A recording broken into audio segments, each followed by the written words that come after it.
hindi taktika kundi mindset ang naging sandigan ng TNT tropang 5G sa kanilang dominanteng panalo sa Game 4 ng Philippine Cup Finals ayon kay Poy Eram. Tiwala at pananagutan sa isa't isa ang nagtulak sa koponan para itabla ang serye kontra San Miguel. Ang ibang detalye alamin sa eksklusibong pag-abante ni Carlo Villaseñor. Sports Now. Sports Now. Exclusive.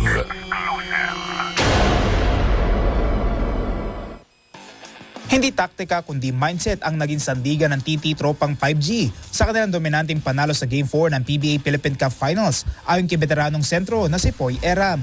Matapos ang pagkatalo sa nakaraang laro, bumawi ang tropang 5G sa pamamagitan ng 110-87 na panalo kontra San Miguel Birmen upang itabla ang serye sa tig-dalawang panalo.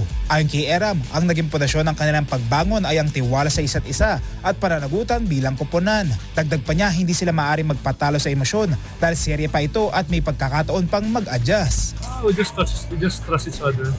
And then, being accountable lang din sa isa't isa.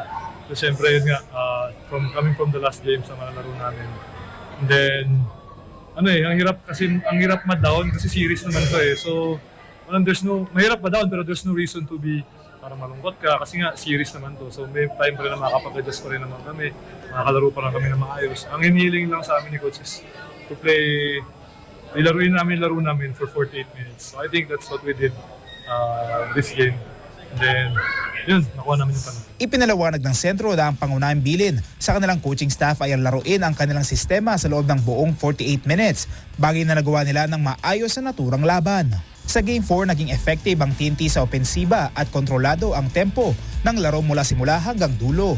Gayunman, iginiit ni Eram na wala naman silang ginawang bago kundi mas pinaigting lamang ang agresibong paglalaro at matalinong pagdidesisyon. Alam umano ng koponan na epektibo ang kanilang sistema, kaya ang pinakamahalaga ay maisagawa ito ng tama sa loob ng court. Actually, wala naman kaming ginawang bago. We just played our game, play aggressively, play smart. Kasi alam naman namin gumagana yung sistema namin. It's all about playing the right way. So, syempre, expectation is to win pa rin. Syempre. Hopefully we win the game. Pero nga, lalaroin pa naman yun. Sabi nga nila, bilog ang bola. So, we'll see kung anong pwedeng magawin pa adjustments. Pero we're hoping na we come up for the win. Sa pagpasok ng Game 5, aminado si Eram na mabilis magbago ang ihip ng hangin sa finals. Ngunit nananatiling layunin ng TNT na makuha ang panalo habang naghahanda sa mga susunod pang adjustments. Sa isang sering naging best of 3 na, naniniwala si Eram na magiging susi ang composure at patuloy na pagtitiwala sa isa't isa para makontrol ng TNT ang takbo ng laban. Ako si Carlo Villaseñor, Abante Sports. Now na!